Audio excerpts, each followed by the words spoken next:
Итак, раз, два, три. Проверка звука. Пишем. Дорогие друзья, всем привет! Добро пожаловать на канал. С вами Александр Скрипкин.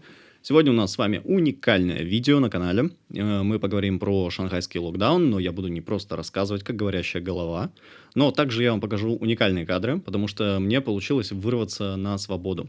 Давайте начнем с самого начала. Что происходит вообще в Шанхае, что случилось? Пару месяцев назад началась небольшая вспышка.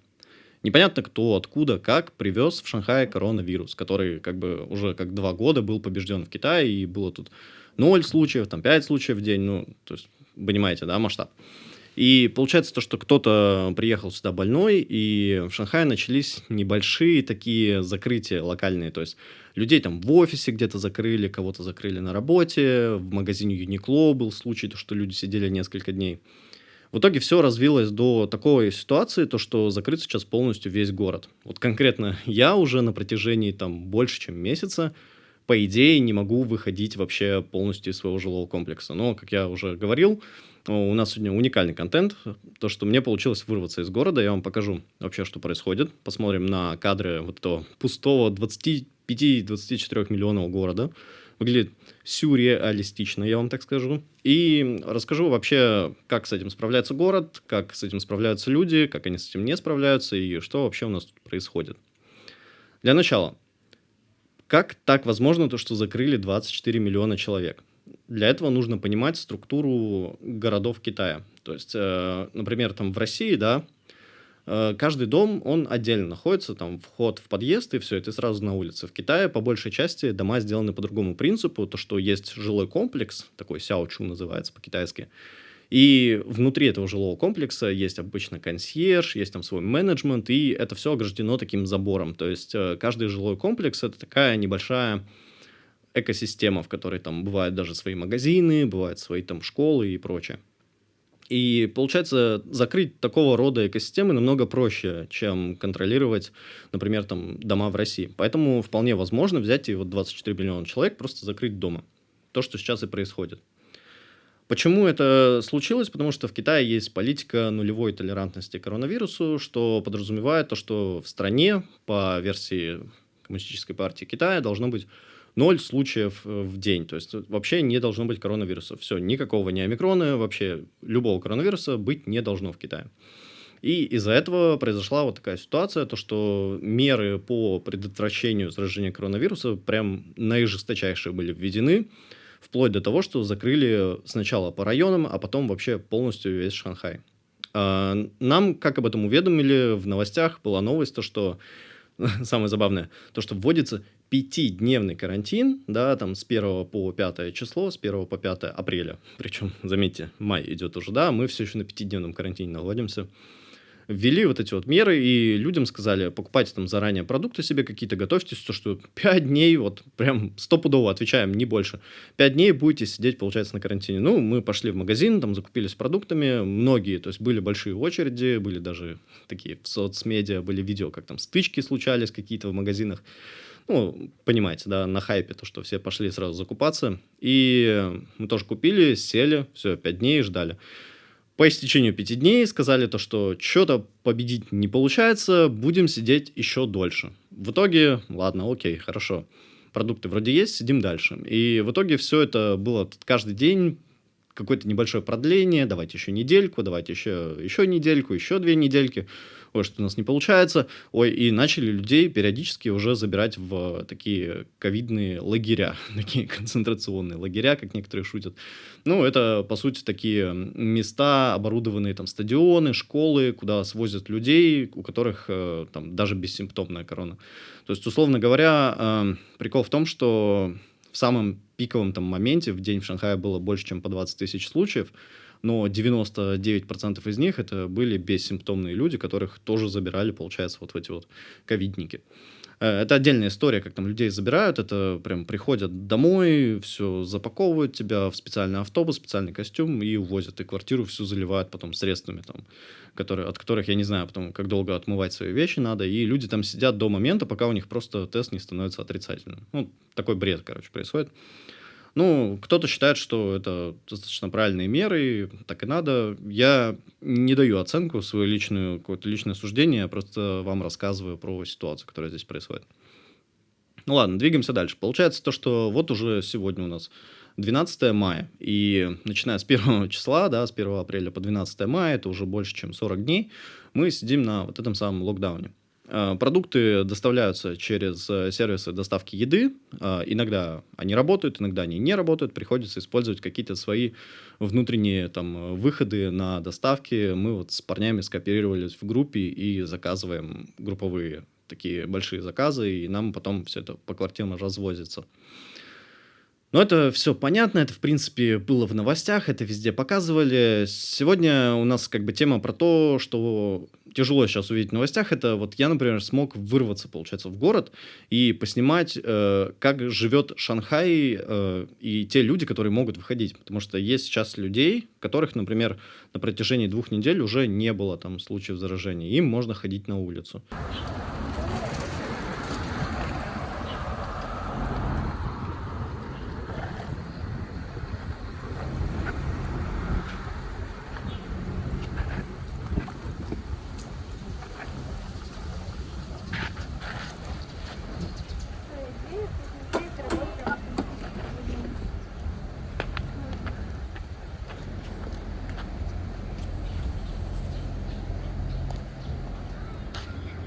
Хай, говорит. Кафе, да, можно купить. Только у меня интернета нет. Спасибо. Контент, поехал. Как обрадовать иностранца в Шанхае в 2022 году? Дай ему купить кофе. Сейчас Катя порешает вообще все вопросы. Чтобы вы понимали, вообще ни одна кофейня не работает. Просто все закрыто.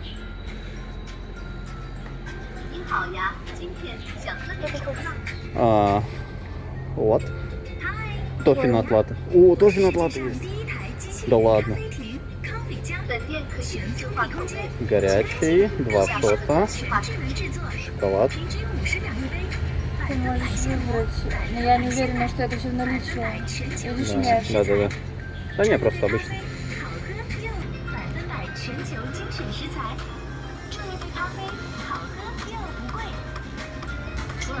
Почему музыка такая играет?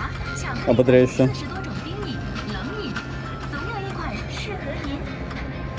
Кать, ну что, спасибо, получается.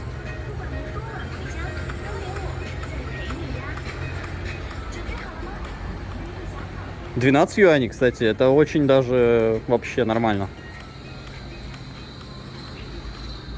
Может, тут еще даже еда есть какая-то. Вот этот шоппинг-молл, кстати, на Джуншин парке, кто знает, очень большой такой, Cloud9. Всегда в нем куча народу было. Все закрыто.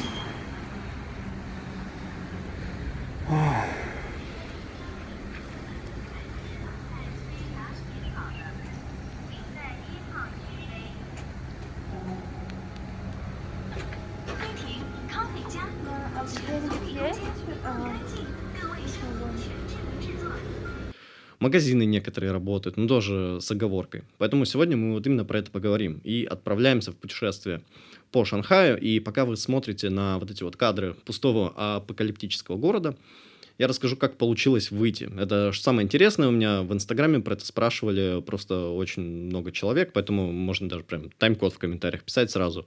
Все, лайфхак по выходу из Шанхая находится на этой минуте. Получается, мой знакомый сказал мне то, что если вдруг у тебя срочно заболел зуб, да, или еще что-то случилось, можно сделать себе appointment, то есть запись в больницу и пойти на прием. И если у тебя назначена какая-то вот запись, то тебя не имеет права удерживать в твоем жилом комплексе, и ты должен отправиться туда. Поэтому у меня внезапно заболел зуб, и я поехал, получается, в стоматологию. Получилось так, что стоматология, к сожалению, не работала, и я просто покатался по Шанхаю и снял вам вот эти вот самые видеоролики, которые вы сейчас можете смотреть. Ощущения непередаваемые, скажем так, от поездки по Шанхаю, вот такому пустому. Я его, в принципе, в 2020 году такого не было. В 2020 году у нас работало метро, работали магазины, даже какие-то иностранцы сидели в каких-то барах, когда вот самая жесть там уханьская творилась, все нормально там вообще отдыхали, четко чувствовали себя.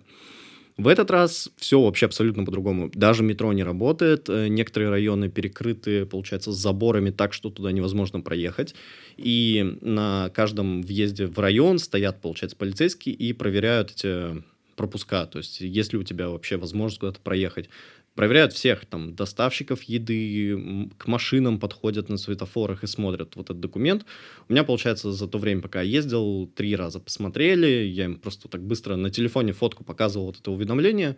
И там было написано, что там мое имя, фамилия, паспортные данные, разрешено выйти. И они так мельком смотрели. На самом деле никто особо даже дату, по-моему, не проверял. Поэтому если чисто гипотетически у меня появится еще один такой же документ с другой датой, я могу спокойно, наверное, выехать. Но прикол в том, что вот сильно хотелось покататься, посмотреть, но после того, как оказался на улице, такое немножко гнетущее ощущение появилось, что делать там особо нечего. Ну да, можно посмотреть там на речку, то есть прокатиться там на байке, кайфануть. Даже отчасти классно можно фотографии поделать в городе в пустом, где людей нет. Но по факту город — это все-таки такая синергия из людей, да, из компаний каких-то. То есть жизнь, она не вокруг зданий происходит, а когда у тебя вокруг одни только пустые здания, больше ничего, не очень интересно там находиться. Ну, прикольный опыт, конечно, непередаваемый. Возможно, еще раз мне придется на запись съездить к врачу, посмотреть, что там происходит. Но вот, как вы можете заметить, забавно работают некоторые вещи. Например, аппараты, которые кофе делают, эти роботы автоматические. То есть я припомнил то, что там в одном месте находится вот этот аппарат, поехал посмотреть, да, прикольно, можно себе кофеек сделать. Потом еще заехали в магазин, получается, и в магазине купили продукты. Магазин работает по суперинтересной схеме. Ты, получается, заходишь в приложение доставки еды, там себе заказываешь, тебе назначают курьера, курьер приезжает, берет пакет из магазина и тебе в руки прям там у магазина отдает. Только по такой схеме это работает, и все, и вот дальше ты с этим пакетом едешь куда тебе надо. Еще из интересного, то, что сейчас происходит, это то, что великий исход иностранцев, как это называют, то есть, что у нас сейчас очень много групповых чатов, то есть, например, я видел лично то, что порядка 5 групповых чатов есть, которые называются «Уезжаем из Шанхая». В Вичате ограничение 500 человек в группе, вот там 5 групп уже по 500 человек, которые обсуждают в разные месяца, как они будут уезжать. Почему собираются в группы? Потому что нужно отслеживать внимательно за рейсами, следить. То есть просто так уехать не получится, нужно подгадать правильное время и дату. И что самое интересное, то что если ты покидаешь свой жилой комплекс уже в аэропорт, то есть у тебя дорога как бы в один путь. Выехать ты из жилого комплекса можешь, обратно ты, скорее всего, уже не вернешься, потому что тебя не пустят. И если вдруг отменяется рейс, то, получается, ты в аэропорту, как в фильме «Терминал», застреваешь, и там ждешь, пока у тебя новый рейс не появится. Поэтому некоторые люди с собой заранее берут палатки или эти коврики, на которых можно спать, для того, чтобы, возможно, какое-то время переждать, и пока у них не появится новая возможность на новый рейс попасть. Такая вот история. Мнения разделились. Некоторые люди говорят, то, что все, китайская жизнь закончена, китайская сказка конец, пора уезжать. Некоторые считают, то, что это временная история, и все восстановится, жизнь будет как раньше. Другие же считают, то, что это, наоборот, проверка на прочность. Те, кто уедут, уедут, те, кто останутся, будут жить в шоколаде. В принципе, все 3 точки зрения имеют место быть. Я их не буду как-то критиковать. У каждого свой путь, каждый выбирает, как ему и где жить. И те, кто остаются здесь и находятся под вот этим условным там режимом, да, под карантином, это абсолютно их выбор, я так считаю, то, что как бы если кто-то чем-то недоволен, все, пожалуйста, билет, аэропорт, до свидания. Если кто-то согласен, то остается и подчиняется там текущим правилам. Ну, тут достаточно простая схема, как мне кажется, и здесь нет правых или виноватых. Если прокомментировать, например, точку зрения, то, что пора сваливать из Китая, если люди поддаются таким вот веянием. Мне кажется, они уже заранее это продумывали, и многие люди, которые уезжают, они уже и так хотели уехать, просто у них не было вот этого момента, который бы их стригерил и заставил поехать куда-то. А те, кто остаются, я думаю, у них изначально были планы какие-то здесь на бизнес, и они видят дальнейшую какую-то перспективу роста. Допустим, пока, надеюсь, я все еще ставлю эти видео, как я езжу, я там очень много снимал, вы смотрите, вам интересно слушать. У нас сегодня такое, как подкаст, да, получается, я просто поболтать сегодня с вами решил. Допустим, рассмотрим точку зрения, то, что перспективы только увеличатся. Тоже имеет место быть. Допустим, по моей там работе, по консалтингу сейчас наблюдается такой большой приток новых клиентов, которые хотят работать с Китаем. И если уезжает часть людей, которая этим занималась ранее и ездили по заводам, например, ездили по фабрикам, договаривались, то логично то, что те, кто останутся здесь, они получат большую часть рынка.